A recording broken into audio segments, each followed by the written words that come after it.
The new 12.9 M1 iPad Pro is the best tablet in the world with the best screen, fast and efficient M1 chip, tons of memory and storage, even a Thunderbolt 3 port. So why am I not keeping it? Let's talk. Hi, this is David of Tech for Baba, a channel I share my experiences on how technology enhances my time with kids and family as a dad. If this is your first time here, welcome. Please consider subscribing.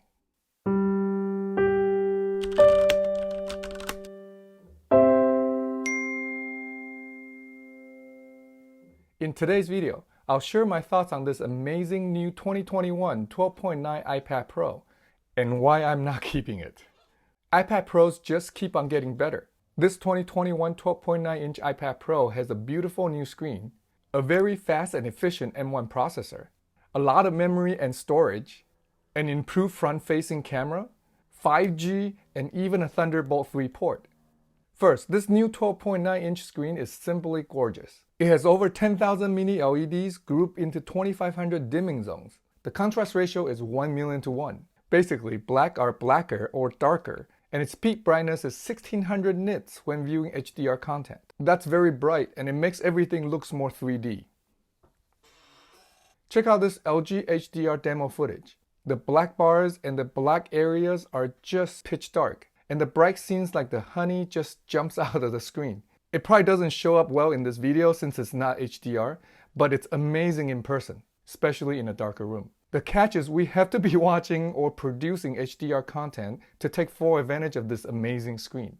I can't see much difference in other day-to-day tasks like browsing the web or typing up a note. And my wife has a good point that she'd still rather watch a movie on a much larger OLED TV instead any day. Next, the 2021 iPad Pro has the M1 chip inside. Yes, the same fast and efficient processor SoC that's inside the latest MacBook Air, Pro, Mac Mini, and the colorful iMacs. I've ditched my much more expensive and much louder 16-inch MacBook Pro for the M1 MacBook Air a few months ago and never looked back. My M1 MacBook Air has been working for me flawlessly, making all the YouTube videos, editing photos and videos of the kids and family. I still think it's the laptop to get for most people now. Having designed processors for most of my career, I'm thoroughly impressed by how this M1 chip can be so powerful and efficient at the same time. I'll put links to my thoughts on the M1 MacBook Air and Pro here and in the description below.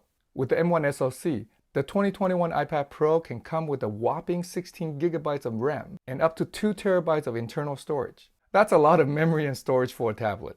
Everything is fast and snappy as expected.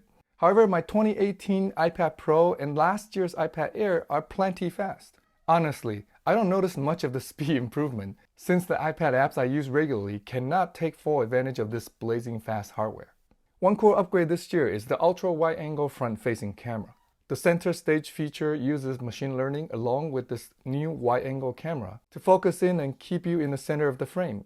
If another person comes into the frame, it zooms out by itself to include that person in the conversation as well. This is a great example of Apple hardware and software working well together. Too bad the camera is still on the top bezel, so it still looks like we're looking to the side when we FaceTime in landscape orientation, which is most of the time.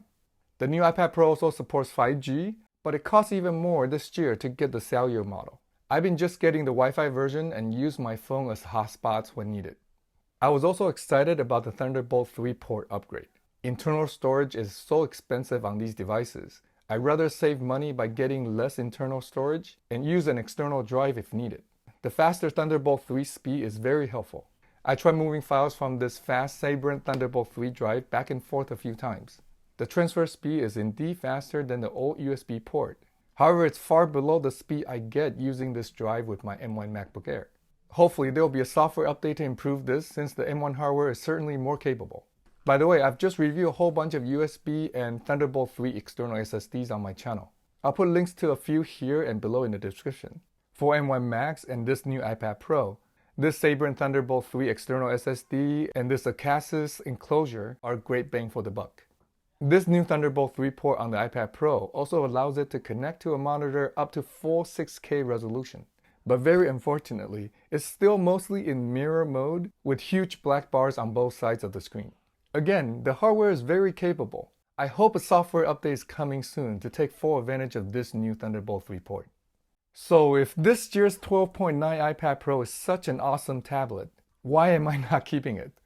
I'm returning it because I just can't take full advantage of this very powerful and quite expensive hardware. With the Magic Keyboard and the Apple Pencil, this M1 iPad Pro has the potential to do what my M1 MacBook Air can do and even more. I plan to dive deeper into this topic in another video, so subscribe if you're interested.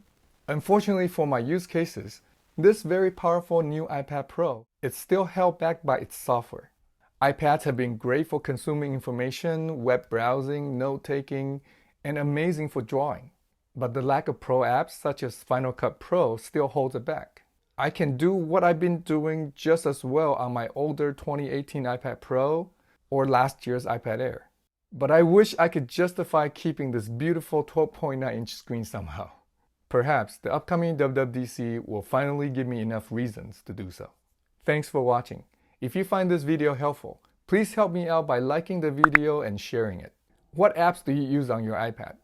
Do you plan to get these powerful M1 iPad Pros? I'd love to hear your thoughts in the comments below. If you want to see more videos on how technology can enhance our life with kids and family, please subscribe and turn on the bell to be notified when I put out my next video. I'll see you in the next one. Until then, cherish each moment.